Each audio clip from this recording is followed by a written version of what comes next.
Frank Shannon here. If you've been paying any attention at all the last several evenings, you may have caught some of the dog and pony show, otherwise known as the Democratic National Convention. Just a few observations about the DNC.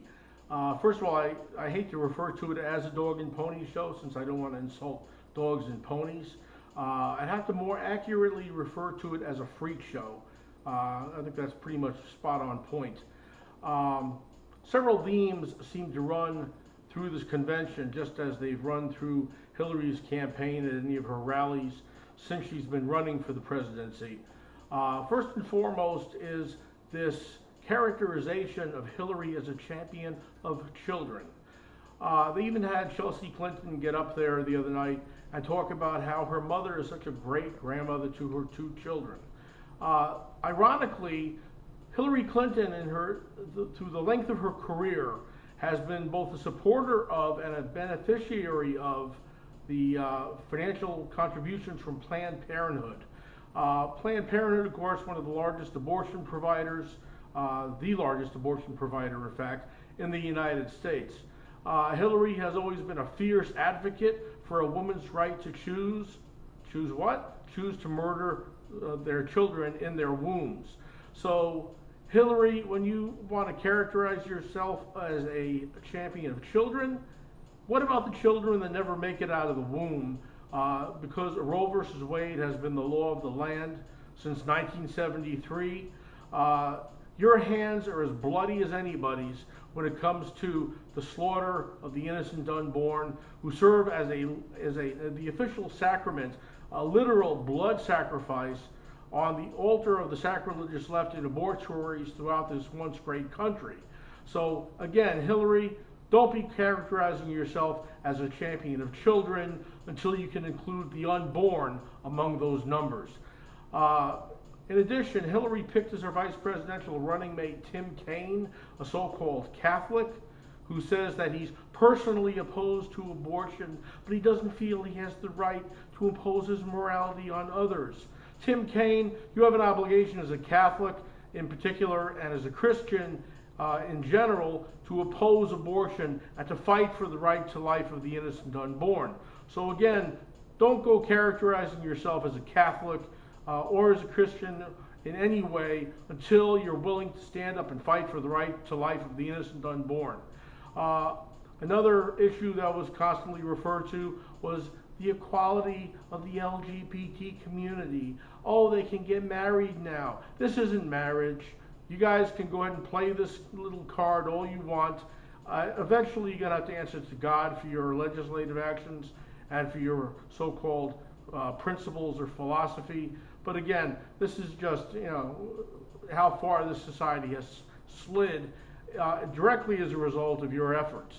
Also, another theme that seemed to run very strongly through this Democrat National Convention is the Black Lives Matter movement. They made themselves known at every chance they could during the convention.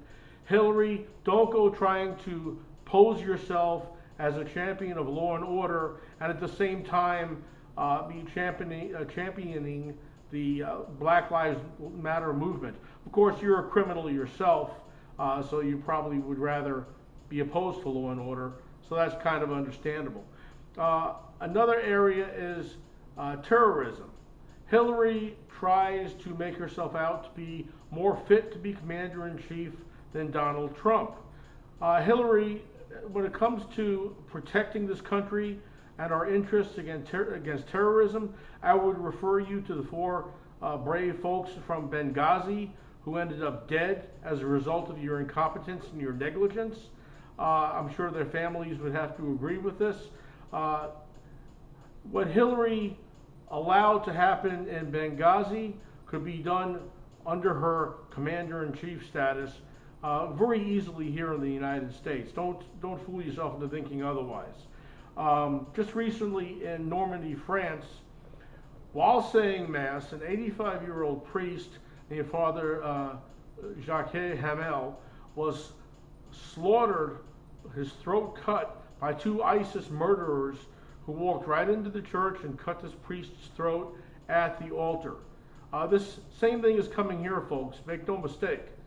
So again, with Hillary's plans also for immigration, she wants to increase immigration from, as far as the refugees from Syria, by 550%. That doesn't mean that they're going to get vetted at all. These people will be coming in here, as they have throughout most of Europe, basically unvetted.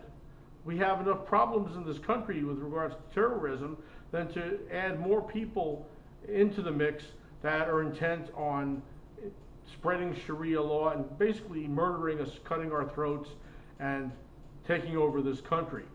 Of course, Hillary doesn't care anything about this. She ridicules Donald Trump for wanting to build a wall, which I firmly believe he can do, but she ridicules him over this. Meanwhile, she would allow potential threats, likely threats I would have to say, to this country and to all of our lives into this country, but she doesn't care.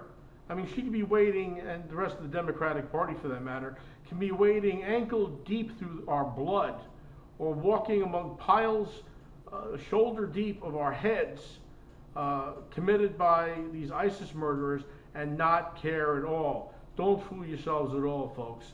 One thing too, they tried to make it sound like Donald Trump's appearance at the Republican National Convention was dark, that the convention itself was full of darkness. Hillary, this darkness has been brought about in part because of the Obama regime, of which you've been a player, and in large part due to your total botching of national security and our international interests during your tenure as Secretary of State. So if there's any kind of darkness that exists, it's been brought on by yourself and by Barack Obama and by the rest of the Democratic Party.